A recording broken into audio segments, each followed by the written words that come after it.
Sadyang mahiwaga ang mundo. Marami itong sikretong itinatago at madalas ay hindi kayang tanggapin ng tao, lalong-lalo na kung hindi naman sila ang nakakaranas at nakakakita ng mga kababalaghang ito. Papaano kung sasabihin kong totoo ang aswang? Maniniwala ka ba? O isa ka sa mga taong pinaninindigan ang kawikaang siyang nakakita, siyang maniniwala? Pero ito talaga ay totoo. May mga uri ng nilalang sa mundo na mas higit na malakas kaysa sa tao. Mga nag-aanyong tao sa umaga at nakikihalubilo pero nagpapalit ng anyo bilang isang malaking aso, mabangis na baboy o ibon sa gabi para makapanakit o makapatay ng tao. Taong 1986 sa isang baryo sa Antique, naganap ang aking kwento, Kuya Bari. Ako nga po pala si Tirso. Isa kami sa pinakamayamang pamilya sa aming lugar. Hindi iyon makipagkakaila dahil malawak ang aming bakuran na napalilibutan ng matataas na pader. Gawa rin sa bato at malalapad na tabla ang bahay naman namin. Ang mga bintana ay gawa sa maputing kapis. Mayroon din itong second floor. Kasama ko sa bahay si nanay, si tatay at si lola. Bagamat napalilibutan ng bakod ang bahay, ay hindi naging hadlang ito para dumugin kami ng tao, lalo na kapag araw ng linggo. Sa kadahilanang isang doktor ang aking ama, at tuwing linggo kapag wala siyang duty sa ospital ay bukas po ang aming tahanan upang sa libreng konsultasyon at sa gamot. Ginagawa po ito ni ama na walang hinihinging kapalit. Pasasalamat daw ito sa lumikha para sa lahat ng mga blessings na ibinibigay nito sa aming pamilya. Kaya naman nagigiliw ang mga tao sa amin. Maraming nagpapasalamat, lalo na yung mga naililigtas ni ama mula sa bingit ng kamatayan. Ganoon din ang pakikisama ng mga tao kay Lola Pasita. Mabait, maalalahanin at matulungin din siya sa kapwa. Siya ang tinatawag na Lola Santa sa aming lugar dahil tuwing sumasapit po ang Pasko o pista ay namimigay siya ng mga regalo sa mga bata. Kung kaya naman maraming nagmamahal po sa lola. Kaya nga siguro siya binibiyayaan ng may kapal ng patuloy na kalakasan at kasiglahan dahil sa pagiging positibo sa buhay. Matanda na rin po kasi si lola at may sakit sa puso pang iniinda. Kapag ka inaatake si lola ng kanyang sakit ay marami ang agad na sumasaklolo sa amin at mabilis namin siyang naisusugod sa ospital kapag ka kinakailangan at emergency na. Minsan kasi kapag ka sinusumpong siya ng sakit niya ay madalas na simptomas ang mabilis na pintig ng puso at para siyang nalulunod sa hangin kaya nahihirapan siyang huminga. Madalas din ay nagmamanas ang kanyang paa, nahihilo at lumolobo ang kanyang tiyan. Ngunit sa awa naman ng Diyos, nalalampasan ito palagi ni Lola. Ito po siguro yung sinasabi na miracle of prayers kasi alam ko maraming nagdadasal palagi para sa agarang paggaling ni Lola. Bagamat may sakit sa puso ay masigla pa rin naman si Lola at mayroon siyang isang hilig, ang mamasyal at makipagkwentuhan sa mga kapitbahay. Hinahayaan lamang siya ni nanay kasi daw mabuti raw iyon at naeersisyo ang matanda. Isa pa sa mga paborito niyang puntahan ay ang lugar ni Lolo Anacleto. Malapit na magkaibigan si Lolo Anacleto at si Lola. Sabi nga ni tatay, mula daw nung mga bata sila ay mag-best friend na. Nakatutuwa ngang isipin na hanggang sa kanilang pagtanda ay hindi kailanman nawala ang pagkakaibigang iyon na isa sa pinangarap kong matagpuan din balang araw. Yung tulad nila na nagdadamayan at nagtutulungan, lalong-lalo na sa mga oras na kailangan nila ang isa't isa. Kuya Bari, si Lolo Anacleto ay isang albularyo. Magaling din siyang manggamot.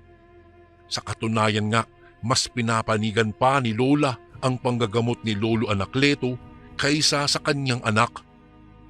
Katwiran ni Lola palagi, maluluto raw ang mga lamang loob niya sa mga synthetic na gamot na siyang ipinaiinom ni tatay sa kanya bilang maintenance.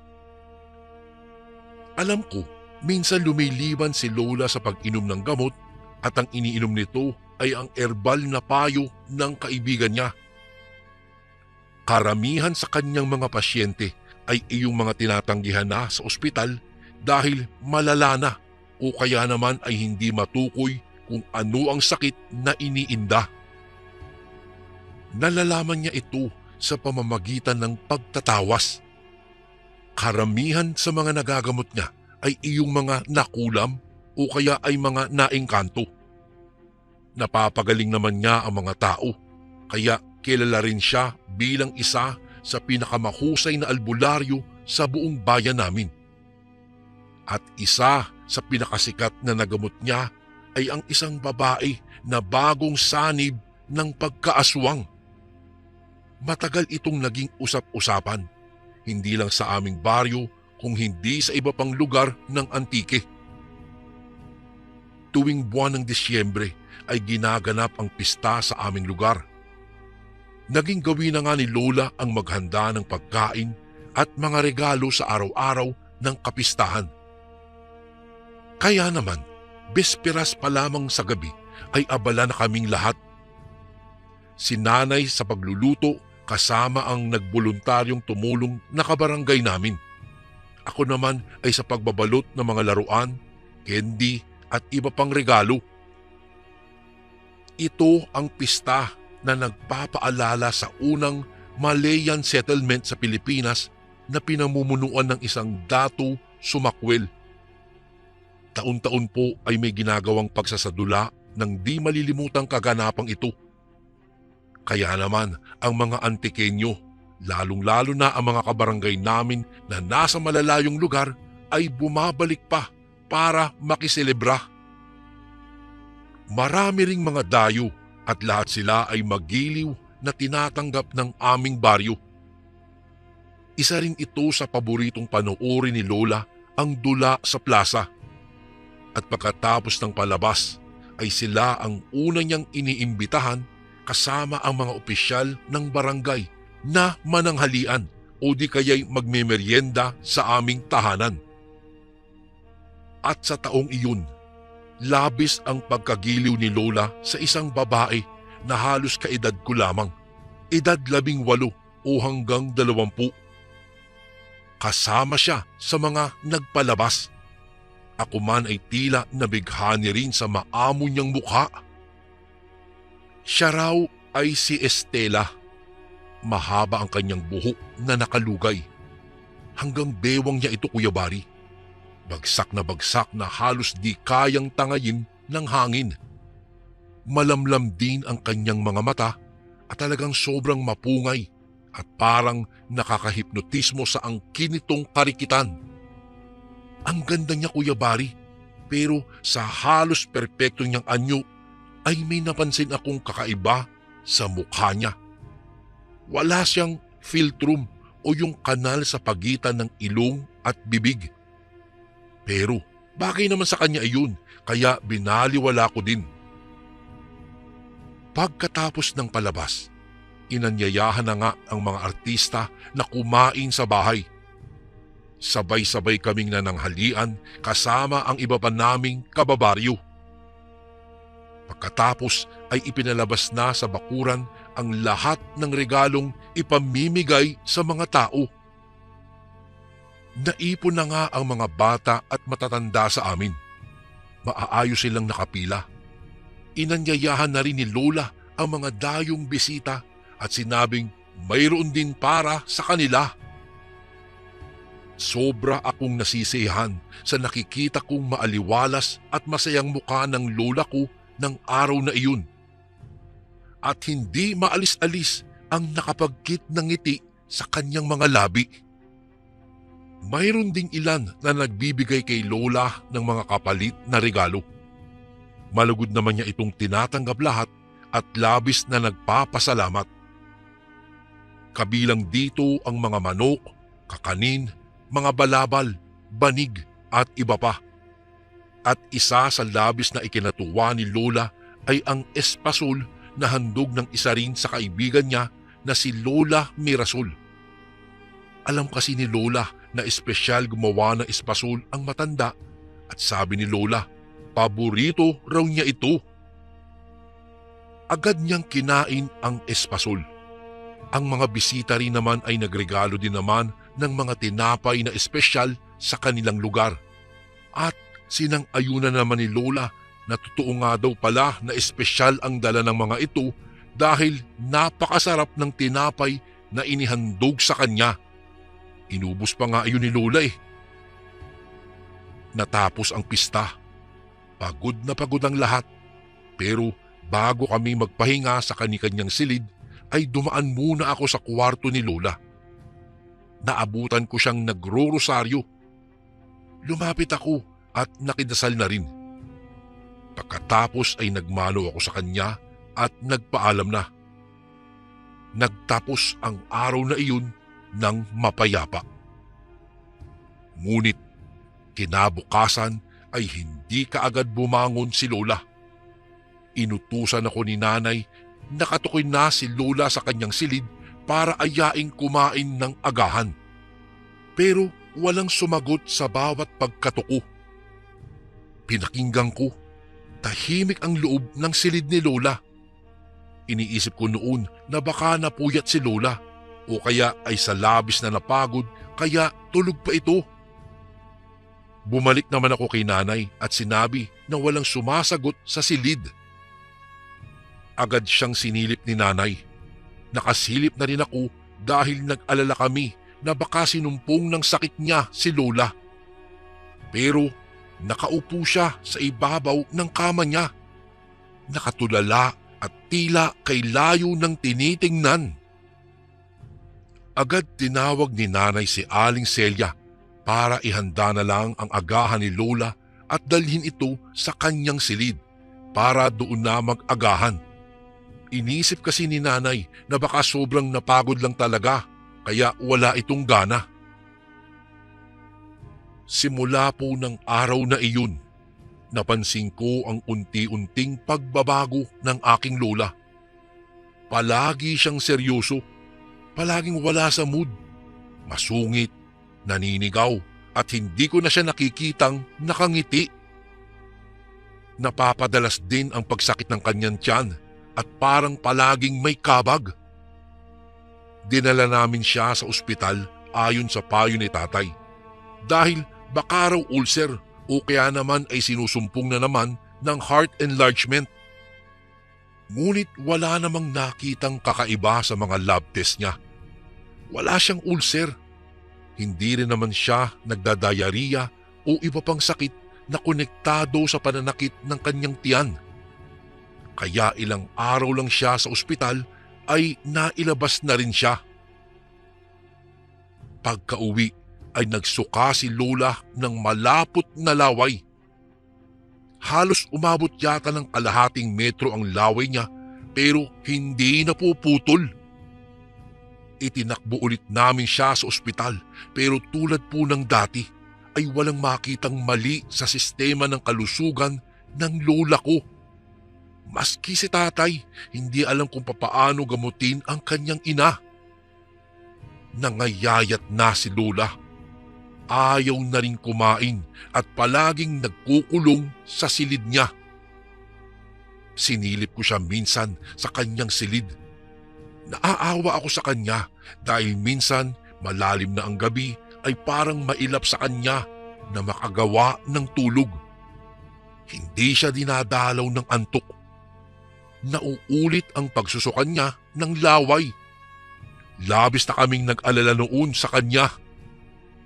Hindi na namin talaga alam kung ano ang nangyayari. Nagtatanong na rin ang mga tao kung bakit hindi na nila nakikita pa si Lola sa labas. Sabi na lang namin, mayroong sakit ang lola ko. Agad naman itong nabalitaan ni Lolo Anacleto. Dinalaw niya si Lola. Agad na bahala si Lolo nang makita ang kalagayan ng kaibigan niya. Naroon noon si tatay, kaya humingi siya ng permiso na kung pwede ba raw niyang subukan na alamin ang nangyayari. Nag-atubili pa noon ang matanda sa plano nito at parang nahihiya sa tatay kong doktor, ngunit hindi po tumanggi si tatay. Bagkus ay sinabi nitong balak daw niya talagang tawagin si Lolo Anacleto upang ipakonsulta ang kanyang nanay. Kasi raw, maski siya ay naguguluhan sa bagong sakit ni Lola. Agad nagpakuha ng isang planggana si Lolo at pinalagyan niya ito ng tubig. Tawas ang tawag niya sa gagawin niyang iyon. Paraan daw para malaman kung ano ang pinanggagalingan ng sakit ni Lola. Umusal siya ng dasal at sinindihan niya ang kandila. Unti-unting natutunaw ang kandila at pumapatak ito sa tubig na nasa planggana. At habang nangyayari po ito, habang natutunaw ang kandilang hawak niya, ay may nabubuong isang imahe sa tubig. Kinuha niya ito at itinapat sa liwanag. Napalata kaagad si Lolo Anacleto at napamura. Sabi niya ay totoo nga ang hinala niya. Niyanggaw daw ang lola ko.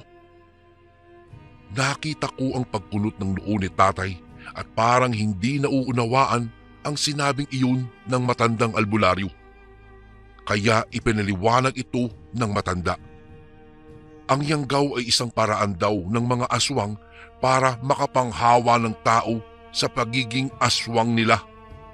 Ang mga pagkain daw ay kanilang nilalawayan, kaya sino mang makakain ng may laway ng aswang ay mahahawa ito.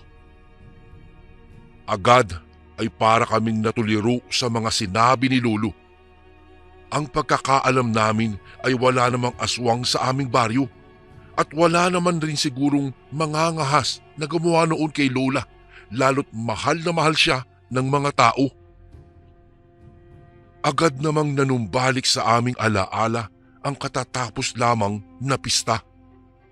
Alam ko, maraming pagkain din na natanggap ang lola ko at halos lahat ng iyon ay nakikain din naman kami. Pero bakit si Lola lamang ang nagkaganoon? Parang hindi kumbinsido ang tatay ko sa sinasabi ni Lolo Anacleto. Hindi naman kasi siya naniniwala sa mga ganitong kababalaghan, lalong-lalo na sa mga aswang at engkanto. Nabanggit ni Lolo na gusto niyang subukang gamutin si Lola para maagapan daw ang tuluyang pagkahawa nito sa pagiging isang aswang. Pero hindi po pumayag si tatay. Baka daw lalong makasama ito sa kalagayan ni Lola. Dahil doon ay walang nagawa si Lolo Anacleto. Ilang araw ang nagdaan ay lalong lumala si Lola. Malalim na ang kanyang mga mata at mas lalo pa siyang nangayayat. Wala na rin siyang ganang kumain pero biglang tila sumigla kapag kami dala-dala si nanay ng mga karne mula sa palengke. Ang bango-bango daw. Inaamoy-amoy pa nga niya ito at hindi mapakali sa kusina. Gustong-gusto niya ang dinuguan. Nagsabi pa nga siya kay nanay na wag daw itong lutuing mabuti dahil mas gusto raw niya ay medyo hilaw.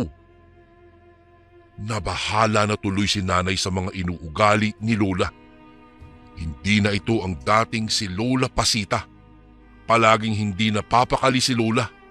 Mayat maya nitong nilalapitan si nanay at hinihimas-himas nito ang kanyang tiyan. Araw ng Sabado. Nagpunta si Lolo Anacleto sa bahay. Wala noon si tatay at siya'y nasa duty. Agad siyang pinatuloy ni nanay at kinausap ito ng masinsinan. Alam niyang wala daw siyang karapatan na saklawan ang pagiging anak ni tatay, pero labis na siyang nag-aalala sa kalagayan ni Lola. Inilihim namin ito kay tatay. Tuwing aalis si tatay ay pumupunta si Lolo Anacleto para bisitahin si Lola. Nakikita ko naman silang maayos na nag-uusap. Nangako ang matanda na pagagalingin niya si Lola, pero binigyan niya ng babala si nanay. Ingatan mo ang pagbubuntis mo, Gracia. Huwag na huwag mo na ulit ipahahawak ang tiyan mo sa iyong biyenan. Dahil doon, biglang namutla si nanay noon sa sinabi ni Lolo Anacleto. Paanong nalaman ng matanda na buntis siya? Gayong siya na may katawan ay naghihinala pa lamang na maaaring buntis siya dahil delay na ang kanyang kabuwanang dalaw. Kaya araw ng linggo ay agad na nagpasama siya kay tatay sa ospital para magpa-check up. Ginabi na sila noon. Ako na ang naging punong abala kasama si Aling Pilar sa pag-aasikaso sa mga pagkain at pangangailangan ni Lola. Madilim na ang paligid, maski 6:30 pa lamang ng gabi. Sinabi ni Aling Pilar na tawagin ko na raw si Lola para makapaghapunan na kami at kailangan daw niyang umuwi ng maaga sa kanila. Kung kaya tinawag ko na nga si Lola, pero wala siya sa silid niya. Hinanap ko siya sa buong kabahayan pero talagang hindi ko siya makita. Sinabi ko naman kaagad kay Aling Pilar na nawawala si Lola, kaya tumulong na rin siya sa paghahanap.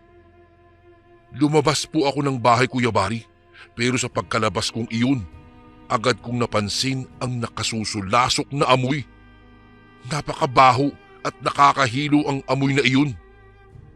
Napatingin ako sa itaas ng puno ng mangga nang may marinig akong kaluskos na nagmumula roon.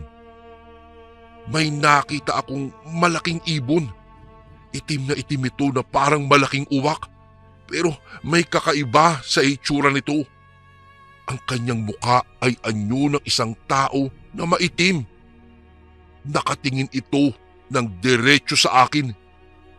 Grabe ang kaba ko ng mga sandaling iyon, Kuya Bari. Parang pakiramdam ko ay humihiwalay ang kaluluwa ko sa katawan ko dahil sa labis na pagkabigla at pagkatakot. Agad akong tumakbo ng mabilis pero hindi naman ako nakaalis sa kinatatayuan ko. Hanggang sa nadapa at gumapang na lamang ako ng dahan-dahan. Nanginginig ako noon, Kuya Bari. Hindi ko maintindihan ang nararamdaman ko. Nang biglang merong mga kamay na pilit akong itinayo. Napasigaw ako ng pagkalakas-lakas at pilit humalagpos. Pero bigla niya akong sinaway. Si Lolo Anacleto pala ang naroon.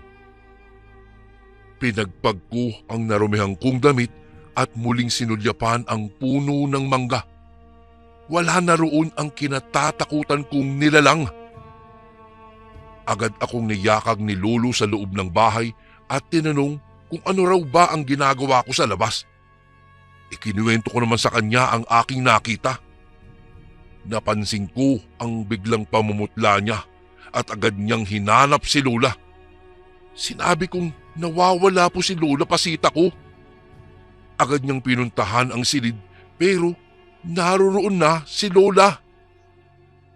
Napansin kong may bit-bit na garapon ng lana si Lolo Anacleto. Sabi niya kay Lola ay kailangan niyang mainom iyon dahil gamot ito para mailabas ang ipinakain sa kanya. Ininom ito ni Lola at agad ay nagsuka ito ng nagsuka ng sobrang lapot na laway. Napansin namin ni Lolo na sa inilabas niya ay mayroong mga maliliit na balahibo. Agad itong sinuri ni Lolo Anacleto at hinawakan niya ang tiyan ni Lola. Agad humayaw si Lola nang dumampi ang kamay ng albularyo sa kanyang tiyan. Ako, hindi. Namisana ang ibong pispis sa kanyang tiyan, Tirso. Napamaang ako sa tinurang iyon ng matandang albularyo. Tinanong ko siya kung ano iyon. Iyon ang ibinaon na itlog ng aswang sa tiyan ng lola mo, Tirso. Malamang ay napisa na ito. Kailangan na talaga nating agapan at maialis sa katawan ni Pasita ang ibong iyon dahil kapag ka nabuo ito at nagkaroon na ng pakpak ay tuluyan ng magiging aswang ang lola mo. Mas lalo po akong naguluhan, Kuya Bari, sa sinabi ni Lolo Anakleto. Si Lola ay magiging isang ganap na aswang. Agad kong naalala ang nakita kong nilalang sa puno ng mangga. Sinabi ko iyon kay Lolo at biglang napamura ang matanda.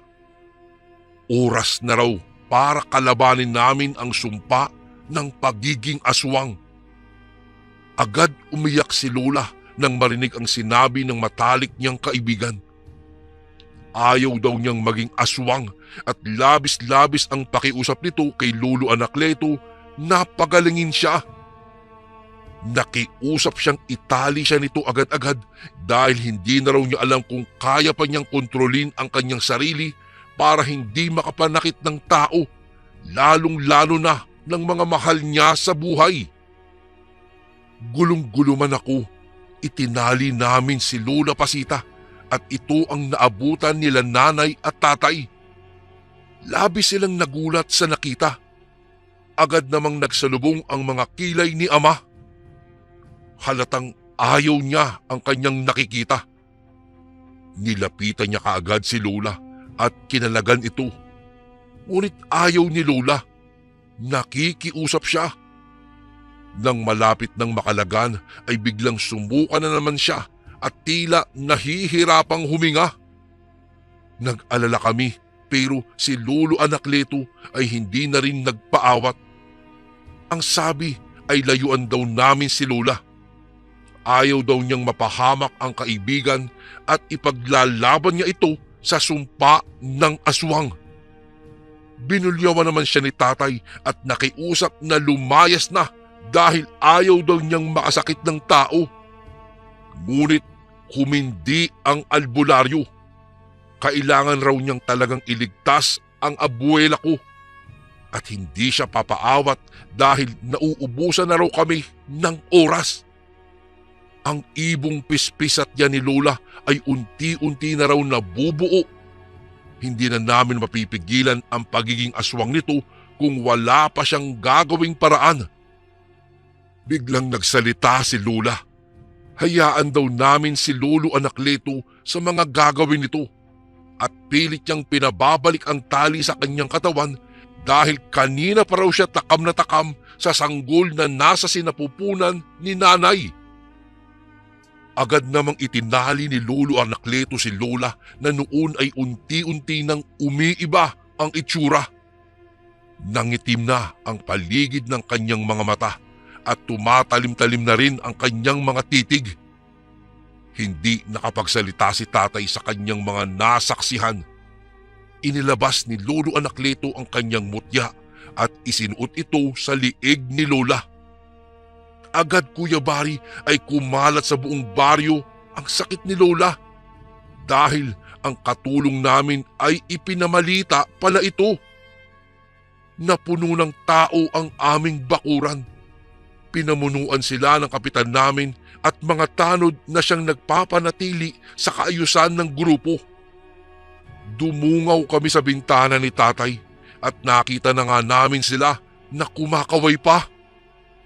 Ang sabi nila ay handa daw silang mag-alay ng dasal para sa ikagagaling ni Lola Pasita. Magbabantay daw sila sa amin at hinding-hindi daw iiwan si Lola bilang pagtanaw ng utang na loob sa lahat ng kabaitan nito na nagawa para sa kanila. Natuwa si Lolo Anakleto dahil isa raw sa pinakamabisang gamot sa Yanggaw ay ang pagdarasal. Muli, pinainom ng lana ang matanda at sinimulan niyang dasalan ang aking lola. Nagwawala na siya sa pananakit ng tiyan. Para siyang isang asong ulol na naglalaway at umaatungal.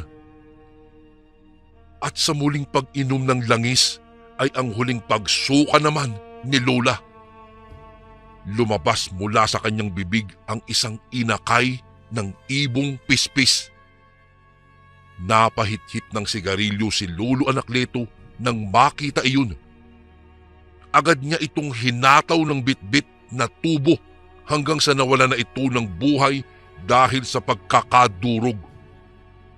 Agad niyang iniutos sa isa sa mga babae naming kababaryo na linisan at bihisan na si Lola dahil magaling na ito.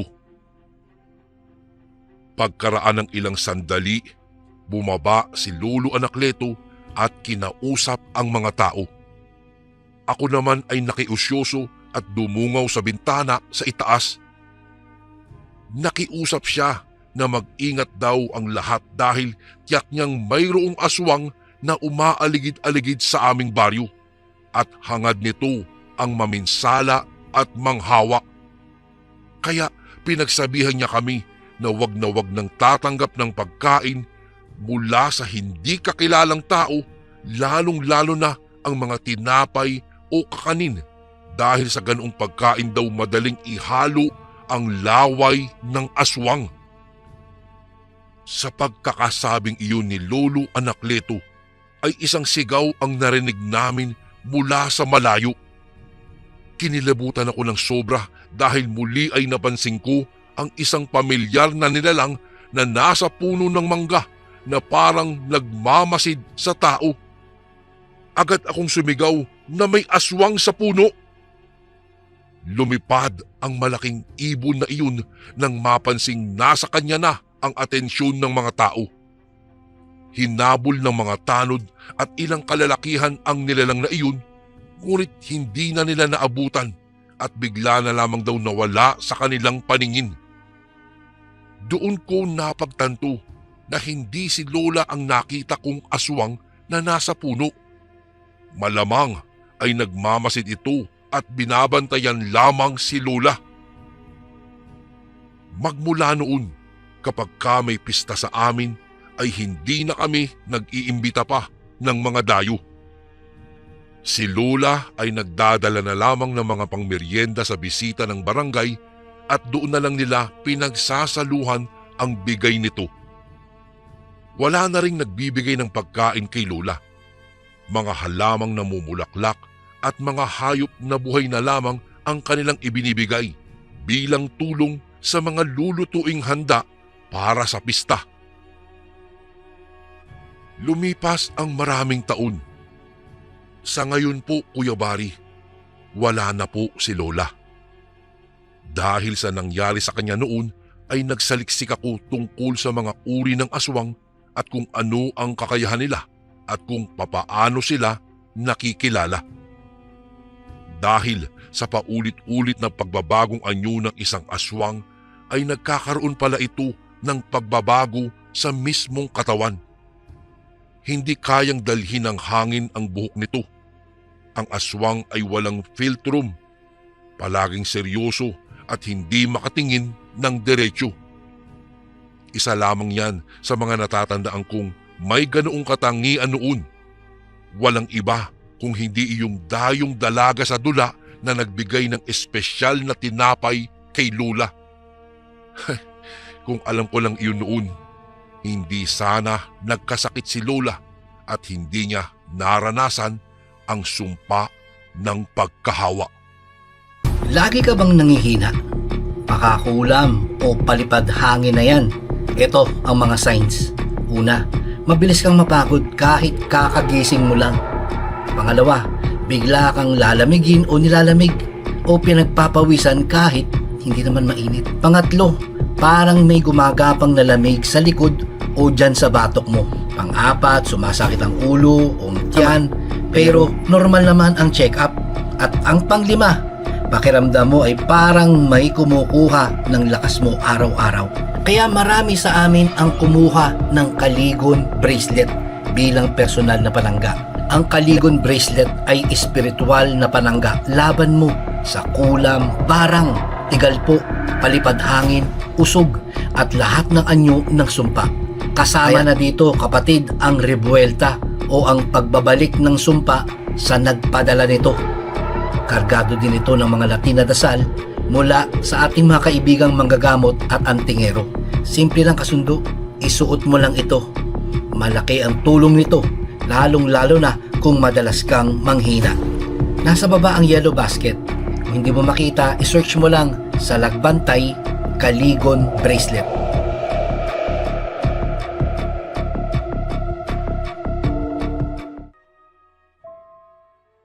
Magandang araw po sa inyo, Kuya Bari. Nais ko lang po sanang magbahagi ng isang kwentong aswang sa inyong channel. Itong kwentong ito ay naging karanasan ng aking ama na tawagin na lang natin sa pangalang Rex. Siya nga pala, itago niyo na lang po ako sa pangalang Val. Ayon sa kwento ng aking ama, minsan daw sa kanilang baryo ay may isang dayo. Pamangkin iyon ng kanilang kabaryo na pinaghihinalaan ding isang aswang. Tawagin na lang natin siya sa pangalang Peter. Alam mo, mabait naman pala yang si Peter eh. Sabi ni Carding na kaibigan ng aking ama. Papaano mo naman nasabi? Tanong naman ng aking ama. Napangiti si Carding ng mga panahong iyon. Kasi binigyan kasi niya kami kagabi ng dinuguan. Masarap ang pagkakaluto eh. Parang matagal niyang pinag-aralan ang pagdidinuguan. Ayon kay Carding, sa hindi malamang dahilan ng aking ama, nakaramdam siya ng pangingilabot. Parang maduduwal na siya, subalit pinigilan niya na lang ang kanyang sarili. Hindi ka ba natatakot sa kanya? Hindi ba't ang sabi-sabi aswang ang pamilya niya? Wika ng aking tatay. Napailing ang kaibigan ni tatay. Hindi naman. Basta nakasama mo siya. Tiyak na mawawari mong mabait nga siya. Sabi ni Carding. Hindi na lang nagsalita pa ang aking ama. Napatango na lang siya at saka nagpaalam na uuwi na siya. Habang naglalakad pa uwi, napapaisip si tatay. Paano kaya kung totoong aswang ang dayong iyon? Pilit niyang iwinawaglit sa kanyang isipan ang bagay na iyon. Isang beses, habang nagsisibak ng panggatong sa labas ng aming bahay, nakita niyang papadaan sa tapat nila ang lalaking iyon. Kung kaya, nagkunwari siyang hindi niya iyon nakita. Walang ano-ano. Tumigil ang lalaking iyon. Pare, libre ka ba mamayang gabi? Tanong niya sa aking ama. Dahan-dahang napatitig si tatay sa lalaki at saka napakunot noo. Tinanong naman siya kung bakit. Pare, kaarawan ko kasi ngayon at balak kong imbitahin ka para pumunta sa aming bahay. Binati siya ng aking ama at saka hindi na iyon tumanggi pa. Sige, pupunta ako mamaya. Kinakarding na lang ako dadaan mamaya. Sabi ni tatay. Napatango na lang si Peter sa kanya at saka nagpaalam ng uuwi. Noong wala na ang lalaki, napaisip ang aking ama. Paano kaya kung totoo talagang aswang ang lalaking iyon? Tanong niya sa kanyang sarili. Nakaramdam siya ng pangingilabot dahil doon. Pilit na lamang niyang iniwawaglit sa kanyang isipan ang bagay na iyon. Hindi ko dapat sirain ang kaarawan ng taong nag-iimbita sa akin at nakikipagkaibigan lang naman. Wika niya pa sa kanyang sarili. Agad na tinapos ng aking ama ang kanyang pagsisibak ng panggatong at saka nagpasyang ihanda na ang kanyang sarili. Naligo siya at saka nagbihis. Bala kasing niyang pumunta na lang sa kanyang kaibigan at saka hintay na lang iyon upang sabay silang pupunta sa bahay ni Peter. Noong naroroon na si tatay sa bahay ni Carding, hinintay niya iyon dahil napagkasunduan nilang mga 4:00 na lang ng hapon aalis at natulog na muna ang aking ama.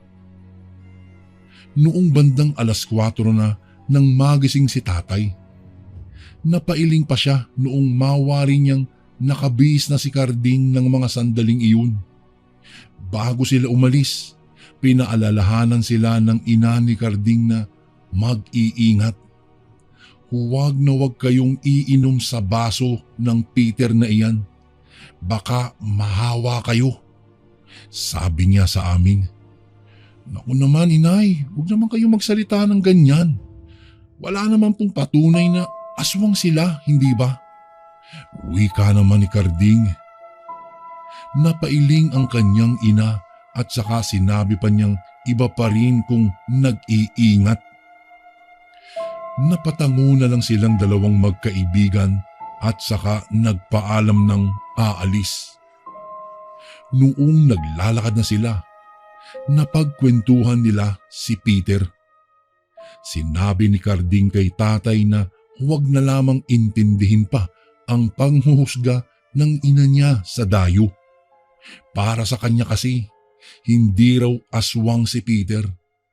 Subalit, lingid sa kalaman ni Carding, kinakabahan na ang aking ama. Para kasing may kakaibang kutob siya tungkol sa dayo. Paglipas ng ilang minutong paglalakad, nakarating sila sa tapat ng bahay ni Peter. Unang titig pa lang doon ng aking ama, nakaramdam siya ng pangingilabot talaga. Luma na kasi talaga ang bahay at masukal pa ang paligid. Dahil natigilan sa paglalakad ng aking ama, nauna na si Carding sa kanya. Uy Carding, Rex, nandito na pala kayo.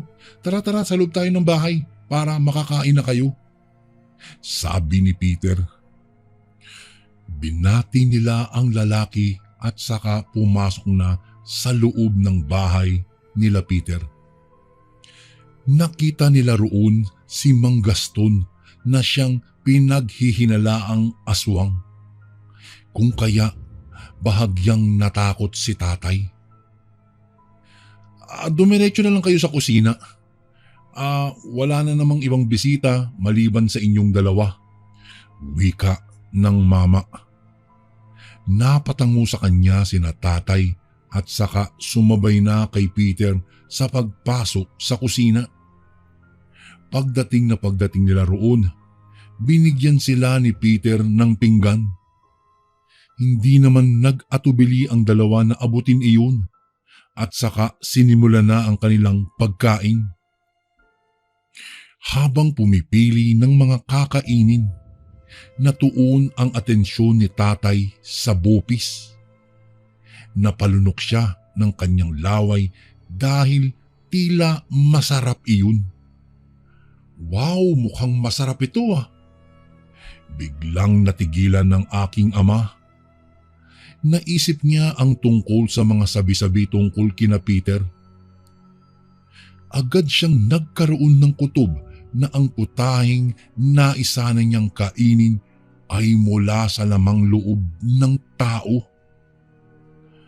Ano ba yan? Bakit ba itong naiisip ko? Napapailing ang aking ama ng mga panahong iyon. Ipinukol na lang niya ang kanyang atensyon sa iba pang pagkaing naroroon upang makasiguro mga gulay-gulay lang ang kinuha ng aking ama at saka kinain. Iniwasan niya ang mga karne na siyang pinagtataka ng dalawa niyang kasama sa kusina. Oo, bakit hindi mo tikman ang bopis na yan? Si Tio Gaston ang nagluto niyan. Tiyak na masasarapan ka, sabi ni Peter. Ay, kasi pre, hindi ako kumakain ng mga pagkain gawa sa mga bituka at saka lamang loob. Ewan ko ba, para kasi ako masusuka kapag natitikman ko yan eh. Pasensya na ha. Wika ng aking ama. Napatango na lang si Peter dahil sa tinuran ng aking ama. Sabi pa niyang padadalhan na lang daw siya ni tatay kapag uuwi na sila dahil wala namang bisita ang darating.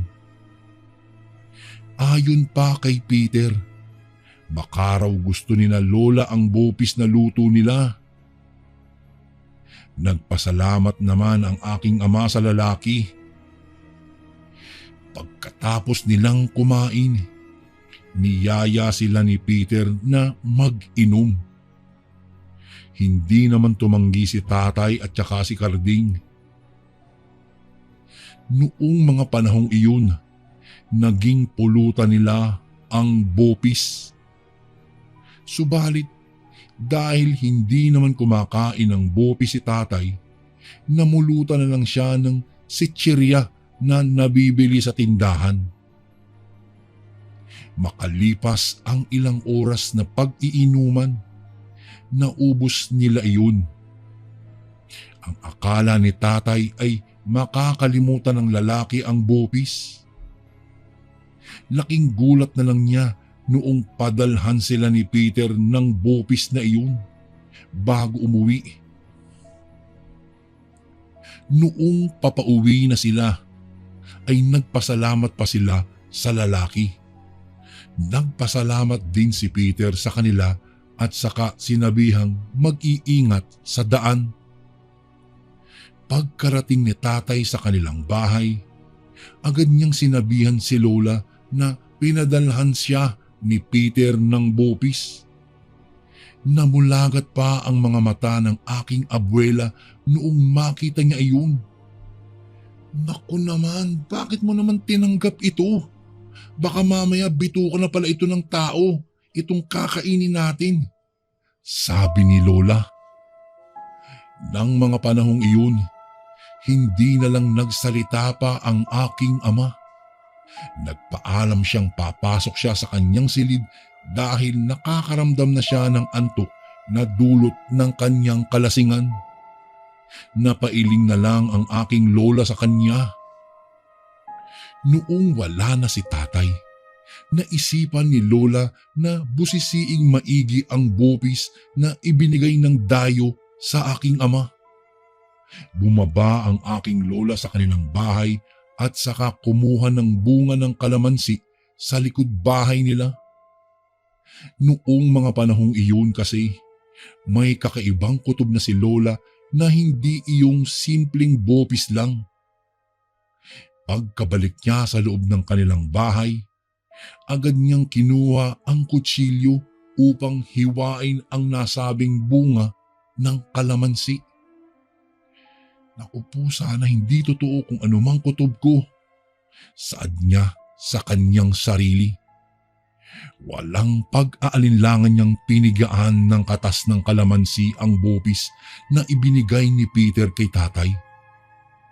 Magiging panatag na sana si Lola dahil parang hindi naman nagbago ang anyo ng bopis.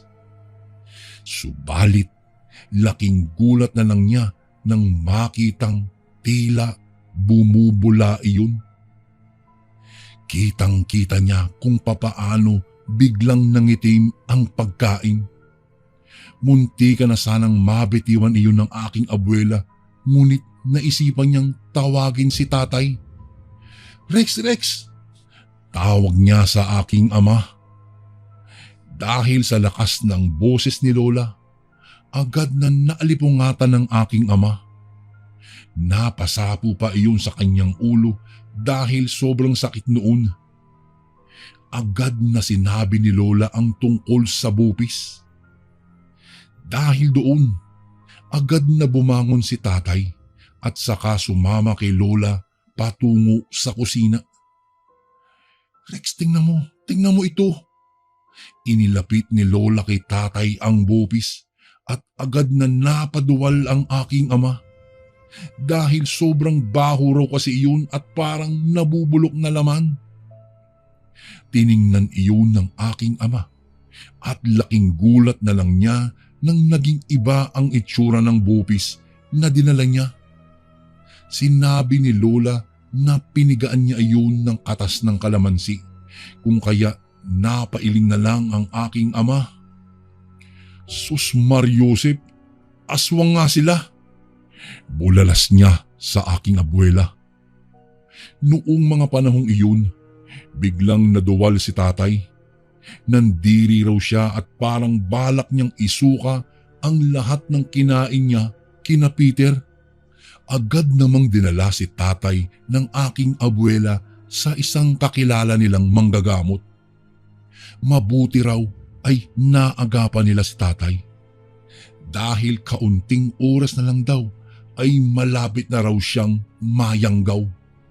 Ayon sa aking ama, mayroon daw parang mga dinikdik na dahon at ito'y inilagay sa tubig at may ibinulong daw ang albularyo doon sa kanya at ipinainom ang tubig.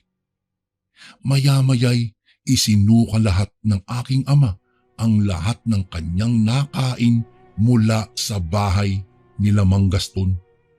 At ayon din sa manggagamot, kumpirmadong aswang nga daw ang pamilya nila Peter. Magmula po noon, umiwas na si tatay sa dayong iyon. Hindi rin daw nagtagal sa lugar nila iyon dahil bumalik din daw kaagad sa kanilang lugar at isinama na niya si Mang Gaston. Magmula po noon, Kuya Bari, ay naging aral na sa amin ang karanasang ito na minsang muntik na kaming mayanggaw dahil sa bopis ng dayo. Hanggang dito na lang po ang aking kwento, Kuya Bari. Maraming salamat po. Gumagalang Rex. At ito naman po ang ating pangatlong kwento. Mapagpalang araw po sa inyo, Kuya Bari. Tawagin niyo na lang po ako sa pangalang Leo. Nakatira po dito sa isang bayan sa Bohol.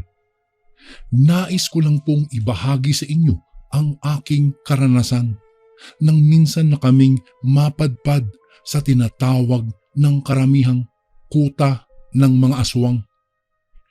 Nangyari itong karanasan kong ito, dekada 70. At noong mga panahong iyon ay kasalukuyang kaming nagpaplano ng aking pinsan na si Istong. Istong, bukas na bukas aakyat tayo ng bundok para mangaso nang sa ganoon ay may maibenta tayo tsaka para may pangulam na rin tayo. Anya ko sa aking pinsan. O sige insan, daanan mo na lang ako sa bahay bukas ng umaga. Tugon nito sa akin. Kinabukasan niya ay agad ko nang inihanda ang aming magagamit sa pangangaso. Habang nag-aayos ako ng gamit ay iniisip ko na kung saang bundok kami pupunta at kung saan kami maraming mahuhuli. Noong matapos na nga ako sa pag-aayos ay agad na akong lumakad patungo sa bahay nila Istong. Sakto naman ang dating ko kasi nakahanda na rin itong si Istong sa kanyang mga gagamitin. Insan, tara na, baka abutin tayo ng gabi sa bundok. Tawag ko sa kanya. Teka lang insan, saan bundok pala tayo aakyat ngayon? Tanong nito sa akin. Basta, sumunod ka lang sa akin mamaya. Tugon ko dito. Ang hindi alam ng pinsan ko na ang pupuntahan naming bundok ay ang pinagbabawal ng karamihang akyatin. Sabi-sabi kasi ng mga matatanda na marami na raw nawawalang tao sa bundok na iyon at marami ring umanong nakatirang aswang. Ngunit hindi naman ako naniniwala sa mga sabi-sabi Kaya naisipan kong akyatin ang bundok na iyon. At ayun nga Kuya Bari, nagsimula na ang aming pag-akyat doon sa bundok na iyon. Ilang oras na rin ang aming nilakad, makarating lang sa bundok na pinagbabawal akyatin. Noong makarating na kami sa bukana ng bundok, ay may sumalubong sa aming mga kalalakihan. Saan kayo pupunta? Tanong ng lalaki sa amin. Mga pre, mga ngaso lang ho kami. Tugon ko sa tanong ng lalaki sa amin. Naku, kung may bala kayo rito, mas mabuti pang umuwi na lang kayo kesa naman sa hindi na kayo makauwi pa ng buhay sa mga pamilya nyo. Wika ng isang lalaki sa amin. Ganun ba? Teka, ano bang meron ho sa bundok na yan at ayaw nyo kaming paakyatin? Mga ngaso lang naman ho kami pagkat wala kaming mauulam sa aming bahay. Agad namang nagtanong itong si Istong nang sabay turo sa unahang bundok. Hindi nyo ba alam ang bali-balita? Ang mga gustong mangaso dyan ay hindi na nakakababa pa ng buhay. Bigla-bigla na lang nawawalat, hindi na nakakauwi sa kani-kanilang mga pamilya. Tugon ng lalaki kay Istong. Ganun po ba? Naku insan, humanap lang tayo ng ibang bundok. Marami pa naman siguro tayong mahuhuli sa mga karatig bundok Sambit sa akin ni Istong. Sige Istong, basta sumunod ka lang sa akin ha. Baka maligaw tayo Anya ko kay Istong. Habang naglalakad kami ay naisipan kong umikot ng daanan sapagkat hindi naman nag-iikot ang mga nakabantay sa bukana. Noong makalayo na nga kami ay agad naman akong lumiko ng daanan upang makaakyat na kami sa bundok. Habang paakyat na kami ay may nakita na agad kaming mga maliliit na baboy ramo. Hoy insan, Istong, huwag ka munang manghuli dito Baka kasi marinig tayo ng mga bantay. Lumayo muna tayo doon sa medyo malayo-layo para hindi tayo makita. Sambit ko sa kanya. Sige. Sana marami tayong mahuli para pwede nating ibenta yung iba. Tuwang-tuwang saad ni Insan. Oo, tama ka. Para naman may pambili tayo ng bigas. Anya ko pa. Noong makalayo-layo na kami ay agara naman kaming nakakita ng malaking baboy ramo. Noong makita ito ng pinsan ko ay agad naman itong binato ng sibat. Ngunit hindi iyon tinamaan. Kung kaya ako naman ang bumato at tinamaan iyon sa tagiliran. Kaagad naman iyon humiyaw ng malakas. Kung kaya kinabahan ako kasi yung hiyaw ng baboy ay parang hindi normal.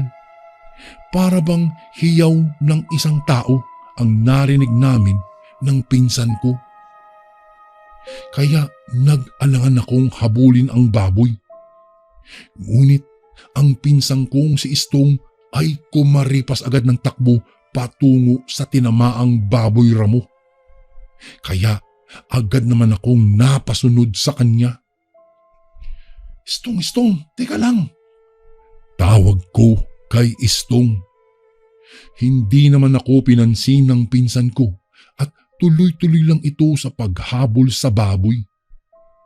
Kakahabol namin ay hindi na namin namalayang nakarating na pala kami sa isang baryo. Ang tansya ko po ay nasa gitna na kami ng bundok.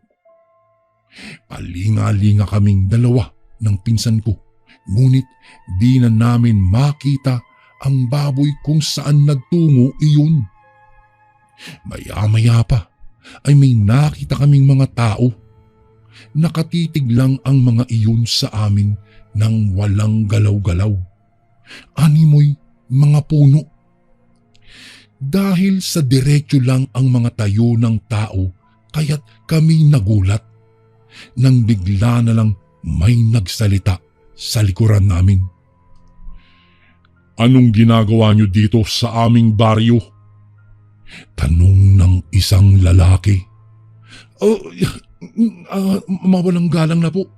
Nangangaso lang po kami. Sagot ko sa lalaki. Ganun ba? Alam niyo ba kung anong lugar ang napasukan niyo? Garadgal na tanong nito sa amin. Umiling naman ako at nagtanong ng, pasensya na po, bakit po ba? Anong lugar po ba itong napasukan namin? Maya-maya pa ay di na namin namalayan na napaikutan na pala kami ng mga tao at ang sasama ng mga titig nito sa amin.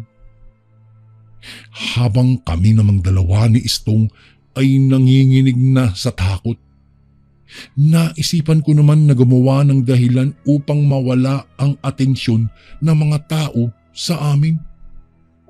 Naisip ko bigla na may hinahabol nga pala kaming baboy ramo, kaya agad naman akong nagsabi ng, mawalang galang po ulit, may nakita po ba kayong baboy damo na may tama ng sibat sa tagiliran? Ano? Anong baboy?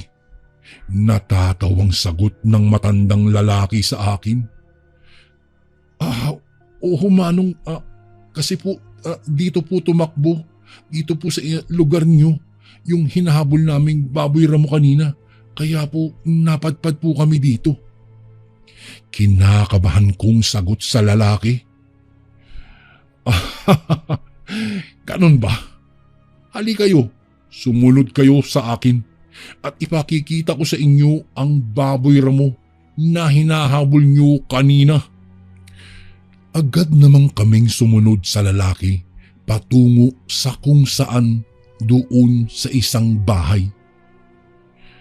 Ayan, tignan niyong mabuti kung nandyan ba yung hinahanap niyong baboy. Kung sakaling nandyan, kunin niyo na hanggat may araw pa. Pero sa oras na mawala ang araw sa kalangitan, huwag na kayong umasang makakauwi pa kayo ng buhay sa mga pamilya niyo. Nakangising pahayag nito sa amin. Habang pinagmamasdan ko ang mga baboy sa likod ng bahay, ay may napansin akong isang baboy na may tumatagas na dugo sa tagiliran nito.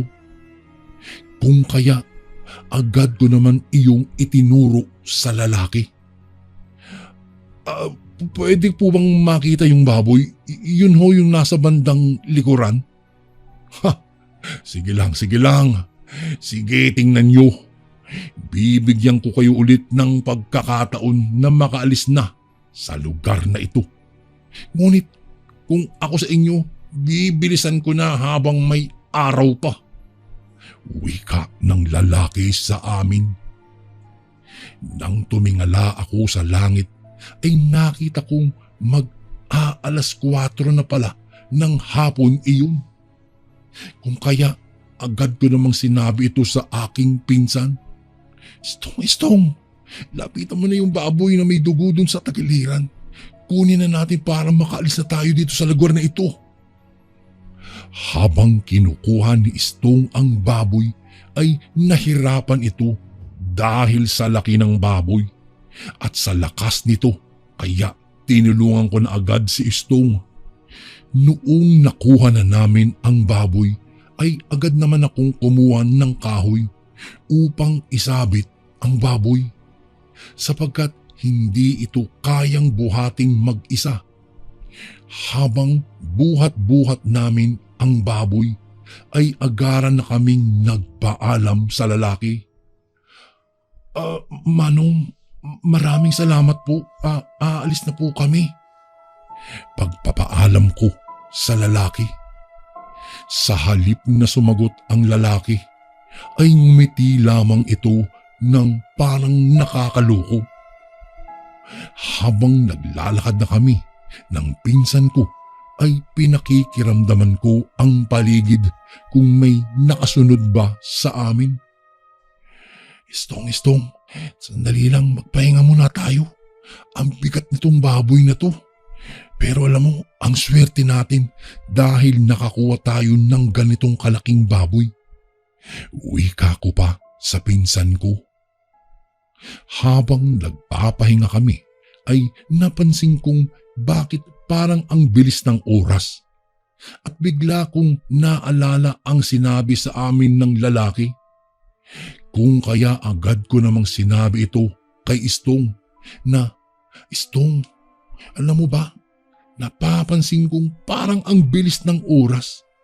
Tingnan mo malapit nang magdilim. Tara na. Dapat talaga ay makalabas na tayo sa lugar na ito bago pa dumilim. Teka, Insan. Insan Leo, nakita mo ba yung itsura nila kanina? Tanong sa akin ni Istong. Napaisip naman ako kung bakit niya naitanong iyon sa akin. Istong, iwanan na natin itong baboy. Hindi na tayo aabot sa ibaba pag dinala pa natin ito. Wika ko sa kanya. Ha? Ano? Bakit? Sayang naman to. Tingnan mo, malaki pa naman itong nahuli natin. Panghihinayang na wika nito sa akin. Ay naku, Istong. Mamili ka. Iiwanan natin to o pareho tayong dalawang mamamatay dito sa bundok na ito. Kinakabahan kong sambit. Batid ko kasing tututuhanin ng lalaki ang sinabi niya kanina na hindi kami makalalabas ng buhay sa oras na abutan kami ng dilim. Pagkababa namin sa baboy ay agad kaming kumaripas na ng takbo pababa. Hindi na namin alintana ang mga tumutusok ng nakausling mga bato sa aming mga paa. Ang mahalaga ay makalabas kami ng buhay sa bundok na ito. Habang tumatakbo kami, ay napansin kong may humahabol na sa aming 3 aso. Naku, Istong, tingnan mo. Istong, bilisan mo na ang pagtakbo mo. Hinahabol tayo. Nagtataka kasi ako dahil hindi na sumasagot ang pinsan ko sa akin. Noong lingunin ko ito ay nakita kong wala na siya sa likuran ko. Kaya mas binilisan ko pa ang aking pagtakbo. Kahit ramdam ko na ang mga sugat ko sa aking paa, ay patuloy lang ako sa aking pagtakbo. Nang makarating na ako sa ibaba, ay agad akong tumakbo patungo sa mga nagbabantay sa lugar. Nang makita ko ang mga lalaki, ay agad akong humingi ng tulong sa kanila at sinabi ko ang nangyari sa amin ng pinsan ko. Naku naman, kayo talaga. Di ba't pinagsabihan ko na kayo na huwag kayong mangaso sa bundok na ito? Ngayon, nakita nyo na ang hinahanap nyo. Nasaan yung isa mong kasama? Tanong ng lalaki sa akin. Akmang sasagot na sana ako nang bigla kong naramdamang may kumakaripas ng takbo pababa at nagsisisigaw ng tulong. Noong lingunin ko iyon ay ang pinsan ko pala.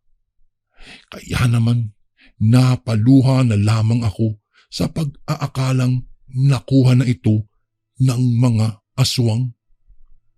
Pagkalapit niya ay agaran niyang sinabi sa akin na natalisod pala siya, kung kaya gumulong siya sa bangin. At ayon pa sa aking pinsan, ay mabuti na lang ay natalisod siya, dahil kung hindi ay muntika na daw siyang sakmalin noong 3 aso. Tanging yung kanyang pagkatisod ang nagligtas sa kanya, kaya't mabilis siyang gumulong pababa at nakawala sa bingit ng kamatayan. Halos tulala kaming dalawa nang makauwi na kami sa aming bahay. Hindi namin alam kung ano ang nangyari doon sa taas ng bundok, at lahat ng nakita namin ay hindi na namin malilimutan pa, lalong-lalo na ang mga itsura ng mga taong nakasalamuhan namin doon sa taas ng bundok. Magpas hanggang ngayon, Kuya Bari, ay hindi po namin malimutan talagang magpinsan na minsang nabingit ang aming buhay dahil lang sa pangangaso at hindi namin malilimutan na minsang pumasok kami sa kuta ng mga aswang. Hanggang dito na lang po, Kuya Bari, ang aking kwento. Maraming salamat po. Lubos na gumagalang, Leo. Lagi ka bang nangihina? Pakakulam o palipad hangin na yan? Ito ang mga signs. Una, mabilis kang mapagod kahit kakagising mo lang. Pangalawa, bigla kang lalamigin o nilalamig o pinagpapawisan kahit hindi naman mainit. Pangatlo, parang may gumagapang na lamig sa likod o dyan sa batok mo. Pang-apat, sumasakit ang ulo o tiyan pero normal naman ang check-up. At ang panglima, pakiramdam mo ay parang may kumukuha ng lakas mo araw-araw. Kaya marami sa amin ang kumuha ng Kaligon Bracelet bilang personal na panangga. Ang Kaligon Bracelet ay espiritual na panangga laban mo sa kulam, barang, tigalpo, palipad hangin, usog at lahat ng anyo ng sumpa. Kasama na dito, kapatid, ang rebuelta o ang pagbabalik ng sumpa sa nagpadala nito. Kargado din ito ng mga Latin na dasal mula sa ating mga kaibigang manggagamot at antingero. Simple lang kasundo, isuot mo lang ito. Malaki ang tulong nito, lalong-lalo na kung madalas kang manghina. Nasa baba ang yellow basket. Kung hindi mo makita, isearch mo lang sa Lagbantay Kaligon Bracelet.